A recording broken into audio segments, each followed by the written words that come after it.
Hello friends, welcome back to my channel Gulgaradi arts. तो आज हम यहाँ पे वॉल पेंटिंग कर रहे हैं और मैं यहाँ पे हॉर्स बना रहा हूँ। आपको यहाँ पे लाइनिंग भी दिख रही होगी। मैंने वाइट पेंसिल कलर से इसकी लाइनिंग की है और देखते हैं कि कितना टाइम लगता है इसको कंप्लीट होने में। सो फ्रेंड्स, मैं अभी एक्रेलिक कलर लेके आ रहा हूँ, वो देखते हैं कि इस पर कैसे चलेंगे। ये थोड़ा अच्छा नहीं चल रहा, थोड़ा लाइट हो रहा है, सो मैं अभी यूज़ करूँगा।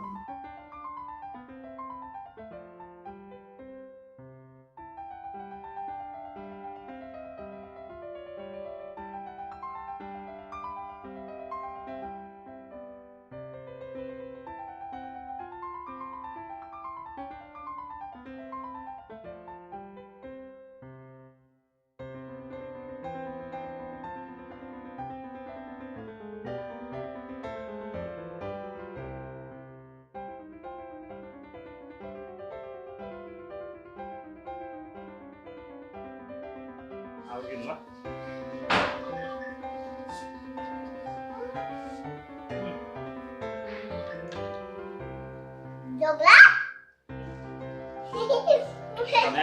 यहाँ पे हॉर्स बना रहे हैं, आप देख सकते हो।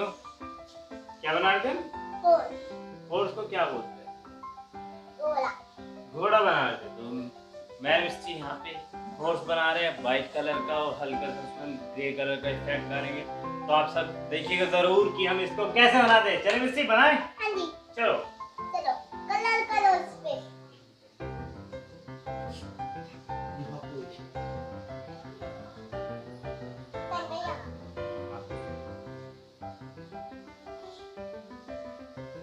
यहाँ पे ऐसे रहना, ठीक है? अब खत्म हो गया ये।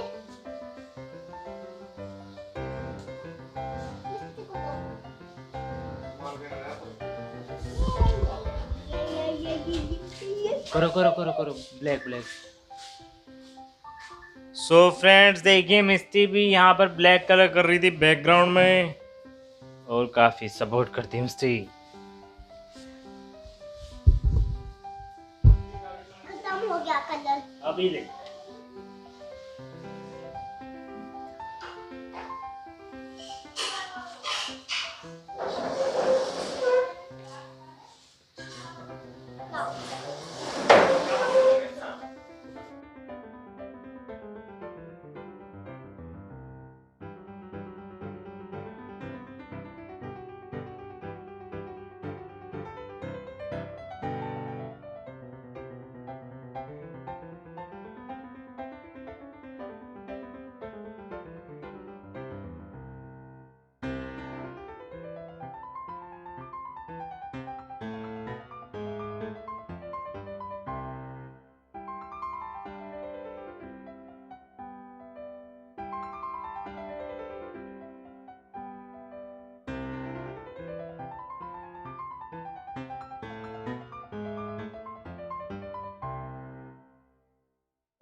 या फ्रेंड्स, तो मैंने हॉर्स वाली पेंटिंग बना ली थी। अब एक पेंटिंग मैं यहाँ पे बना रहा हूँ और ये काफ़ी बड़ी पेंटिंग बनेगी, बुद्धा की पेंटिंग बनेगी यहाँ पे। और अभी हम यहाँ पे स्टार्टिंग कर रहे हैं, देखते हैं कि कैसी लगेगी। और ये बिल्कुल फ्रंट है तो यहाँ पे बिल्कुल अच्छी लगनी चाहिए, तो इस तरीके से हम इसको बनाएंगे। सो फ्रेंड, मेरे साथ मिस्त्री भी है, ये मिस्त्री छोटा पे भी ले रही है, आप देख सकते हो।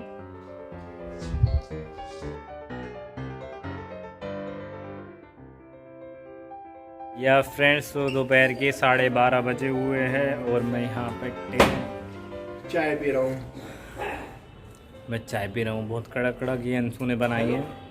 सो अंशु को थैंक यू कि अंशु ने इस टाइम मुझे चाय दी और मैं पेंटिंग बना रहा हूँ।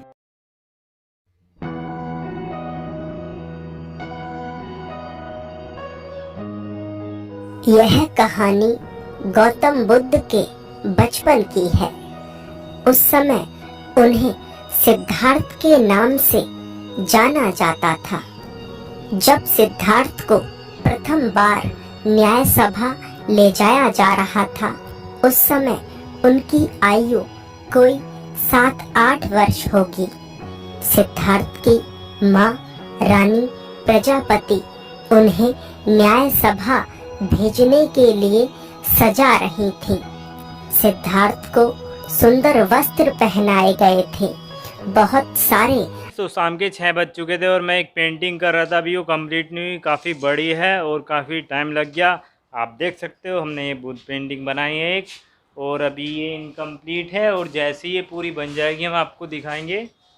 बट अभी इसमें बहुत सारा वर्क हमें करना है। सो अभी देखते रहिए, बने रहिए हमारे साथ। सो रात के 8 बज चुके थे और हमारा बस बैकग्राउंड बचा हुआ है पेंटिंग का। आप देख सकते हो यहाँ पे हमने पेंटिंग बनाई है। अभी थोड़ा सा ऊपर वर्क बच रहा है इसमें और नीचे की साइड बचा हुआ है। आई होप आपको अच्छी लग रही होगी। आभूषणों से उन्हें सजाया गया था। सिद्धार्थ ने प्रथम बार इतने सारे आभूषण पहने थे, इसलिए वे अपनी माँ से पूछते हैं, माँ, क्या न्याय सभा जाने के लिए इतने सारे आभूषण पहनना आवश्यक है? सिद्धार्थ की माता कहती है, हाँ पुत्र। सिद्धार्थ पूछते हैं, परंतु क्यों माँ? सिद्धार्थ की माता कहती है, तभी तो पुत्र तुम युवराज लगोगे। सिद्धार्थ पूछते हैं, तो क्या बिना आभूषण पहने युवराज नहीं रहते? सिद्धार्थ की बात सुन उनकी माता कहती है, तुम्हारा नाम सिद्धार्थ नहीं प्रश्न होना चाहिए था। ठीक उसी दिन देवदत्त को भी प्रथम बार न्याय सभा ले जाया जा रहा था। देवदत्त सिद्धार्थ के चचेरे भाई थे, जो कि सिद्धार्थ से बहुत ईर्ष्या करते थे। देवदत्त का हमेशा एक ही प्रयास रहता था कि वे किसी भी तरह से सिद्धार्थ को दुख पहुंचा सके। उम्र में वे सिद्धार्थ से बड़े थे, परंतु क्षमता में सिद्धार्थ से बहुत छोटे थे। सिद्धार्थ और देवदत्त दोनों न्याय सभा जाने के लिए तैयार हो जाते हैं। सिद्धार्थ के पिता राजा शुद्धोधन खुद सिद्धार्थ को न्याय सभा ले जाने के लिए उनके पास आते हैं। अपने पिता को देख सिद्धार्थ अपने पिता से शिकायत करते हैं, देखिए ना पिताजी, माँ ने मुझे इतने आभूषणों से सजा दिया है कि अब तो मैं ठीक से खेल भी ना पाऊंगा। सिद्धार्थ के पिता सिद्धार्थ की बात सुन मुस्कुराते हैं और कहते हैं, पुत्र तुम युवराज हो, इतना बोझ तो तुम्हें सहना ही पड़ेगा। सिद्धार्थ और देवदत्त दोनों न्याय सभा पहुंचते हैं। दोनों का स्वागत किया जाता है। राजा शुद्धोधन के आदेश के बाद दिन की पहली सुनवाई शुरू की जाती है। मंत्री आदेश देते हैं कि दोनों किसान अपनी अपनी न्याय याचना लेकर महाराज के सामने उपस्थित हों। दोनों किसान न्याय सभा में आते हैं और राजा को प्रणाम करते हैं। राजा शुद्धोधन पूछते हैं, क्या याचना है? पहला किसान, जिसका नाम गौरी होता है, वह कहता है, महाराज, इस कुशल ने मुझसे पिछले वर्ष अनाज उधार लिया था, यह कहकर कि यह इस वर्ष मुझे मेरा अनाज वापस लौटा देगा, मगर महाराज, इसने मुझे आज तक वह अनाज वापस नहीं लौटाया। कुशल कहता है, कैसे लौटाऊं महाराज, पिछले 2 सालों से उपज नष्ट हो रही है, इस साल भी कुछ हाथ नहीं लगा। कुशल की बात सुन गौरी कहता है, महाराज यह असत्य बोल रहा है। आप चाहें तो अपने सिपाही से पूछ सकते हैं। जब सिपाही इसे लेने आया था उस समय भी यह अपने गेहूं को तेल लगाकर बोरियों में भर रहा था। कुशल कहता है, महाराज मेरे पास 2 ही बोरी गेहूं है, उसी से मैं अपने परिवार का पोषण पूरे वर्ष करूंगा। और गेहूं को तेल लगाकर इसलिए रख रहा था ताकि वह खराब ना हो और आपके सिपाही मुझे पकड़कर यहाँ ले आए। या फ्रेंड्स, अगर वो 2 बोरी गेहूं भी मैं गौरी को दे दूंगा तो हम खाएंगे क्या? गौरी कहता है, महाराज अगर यह गेहूं नहीं दे सकता तो अपने खेत दे दे। कुशल कहता है, महाराज अगर मैं अपने खेत दे दूंगा तो गौरी को कभी भी अनाज वापस ना लौटा पाऊंगा। मंत्री कहते हैं, दोनों पक्षों ने अपनी अपनी याचना रख दी है, अब महाराज न्याय करेंगे।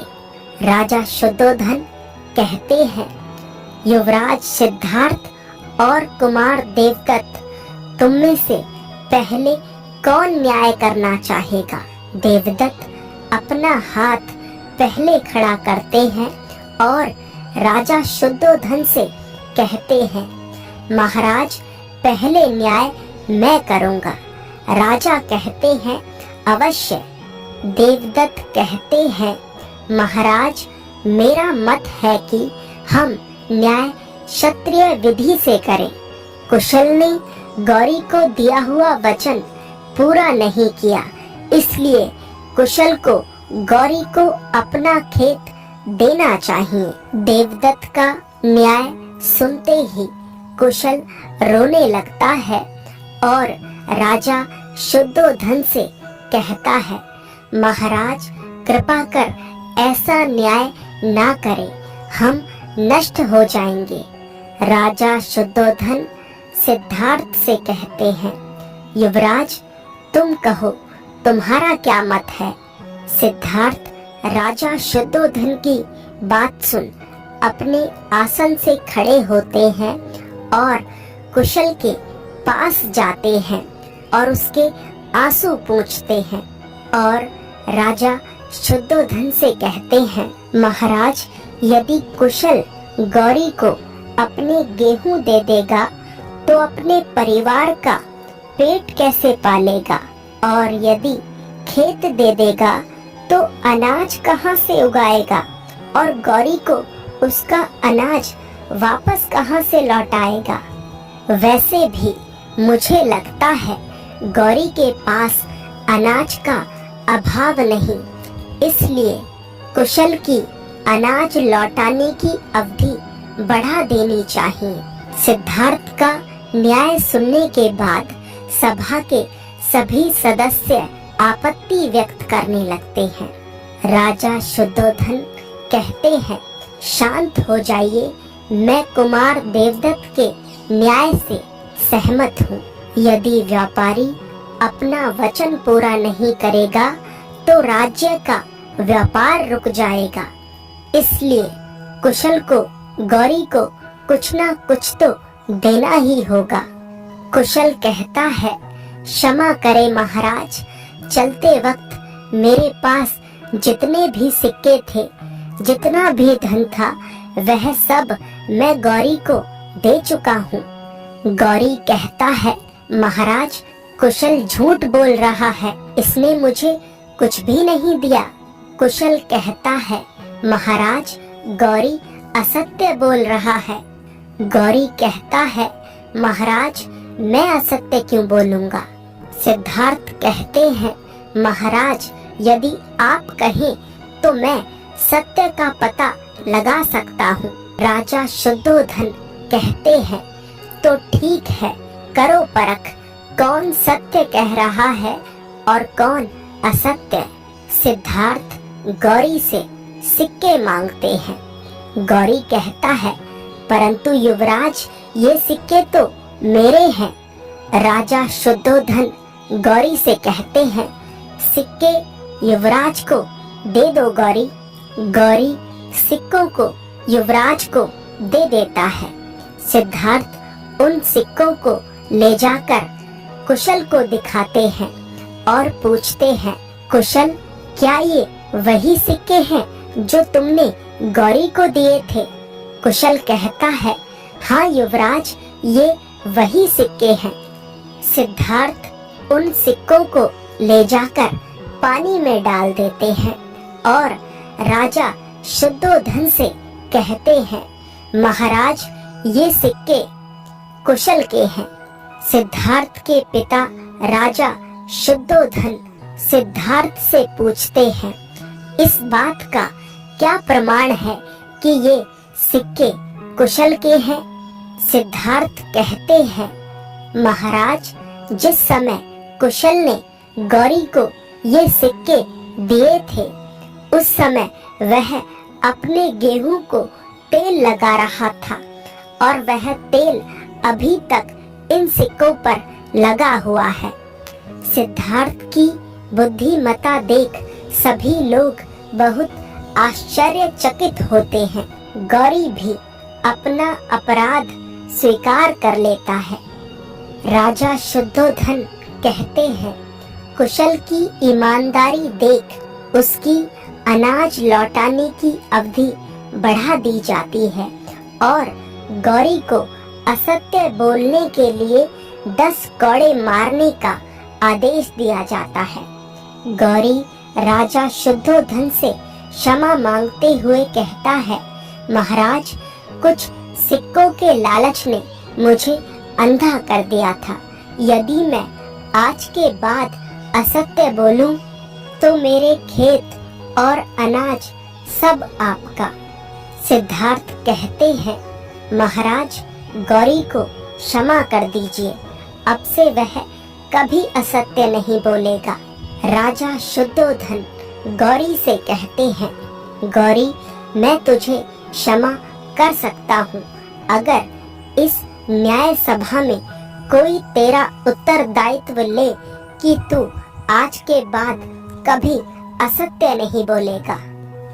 गौरी सभी लोगों के पास जाता है परंतु कोई भी उसका उत्तरदायित्व नहीं लेता।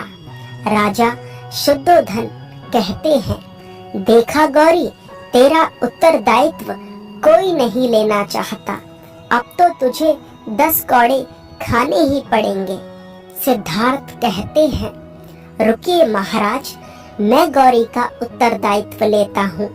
आज के बाद गौरी कभी असत्य नहीं बोलेगा।